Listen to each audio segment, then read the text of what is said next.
தீபாவளிக்கு நாங்கள் பட்டாசு வாங்கிட்டோம். இதுதான் எங்கள் வீட்டுக்கு வாங்கின பட்டாசு. தனித்தனியாக வாங்கியிருப்போம், ஒரு பாக்ஸும் வாங்கியிருக்கோம். இது வந்துட்டு வானவெடி, இது வந்து சங்கு சக்கரம், இது வந்து 1000 வாலா, இது வந்து 1800 வாலா. சரஸ்வதி வெடி, அப்புறம் கன்பி மத்தாப்பு, சங்கு சக்கரம், அப்புறம் ஜல்லிக்கட்டு, அப்புறம் ஊசி பட்டாசு, அப்புறம் இது ஒரு பாக்ஸ் வாங்கியிருக்கோங்க. இதெல்லாம் மொத்தமாகவே சேர்த்து ஒரு 3000 ரூபாய்க்கோ 4000 ரூபாய்க்கோ வாங்கினாங்க. எவ்வளோக்கு வாங்கினாங்கன்னு எனக்கு சரியாக தெரியல. எங்கள் வீட்டுக்கு பட்டாசுலாம் வாங்கிட்டோம். உங்கள் வீட்டுக்கெலாம் பட்டாசுலாம் வாங்கிட்டீங்களான்னு சொல்லுங்கள். நாங்கள் தீபாவளிக்கு பட்டாசு பர்ச்சேஸ் பண்ணியாச்சு. இவ்வளோதான்.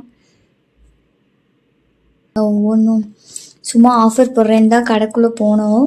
பார்த்தா அவங்க சும்மா தான் போடிச்சிருக்காங்கன்னு நினைக்கிறேன். உள்ளே போனால் ஹெவி ரேட்டு.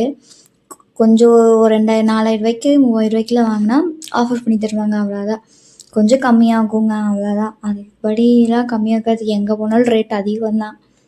நாங்கள் இங்கே கோயம்புத்தூர்லேயே வாங்கிட்டோம், வேற எங்கேயும் வாங்கலை. இவ்வளோதாங்க நாங்கள் வாங்கினோம். எங்கள் வீட்டில் மோஸ்ட்டாக யாரும் பட்டாசு அடிக்க மாட்டாங்க. ஒரே ஒரு அண்ணா மட்டும் வெடிப்பாங்க எங்கள் வீட்டில். அவனுக்கொசரம் வாங்கினது தான் இவ்வளோ வெடி, அவ்வளோதான். சரி, உங்கள் வீட்டிலலாம் பட்டாசுலாம் வாங்கிட்டீங்கன்னு சொல்லிட்டு கமெண்ட் பண்ணுங்கள். ஓகே ஃப்ரெண்ட்ஸ், பாய். நெக்ஸ்ட் வீடியோவில் பார்க்கலாம்.